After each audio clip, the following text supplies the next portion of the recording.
15 тамыз халықаралық жастар күніне орай жасыл ел еңбек жасақтарының салтанатты жұмысының жабылу рәсіміне қатысып отырмыз. Бұл жоба жалпы 2005 жылы елбасымыз Нұрсұлтан Әбішұлы Назарбаевтың қолдауымен, бастамасымен ашылған болатын.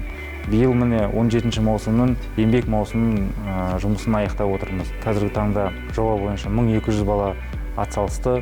Осы жазғы уақытта оның ішінде бізден 600-ден астам көпбалалы аз қамтылған отбасылардың балаларынан балалар жұмыс жасаған болатын.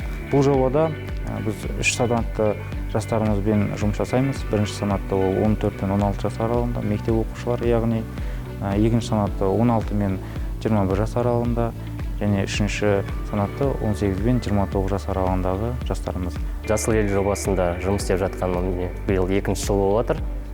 Осы жасыл ел жобасы арқылы мен көптеген білмейтін нәрселерді үйреніп, мен болашақ мамандығым құрылысшы болғандықтан бұл жоба маған өте пайдаға асты десек те болады.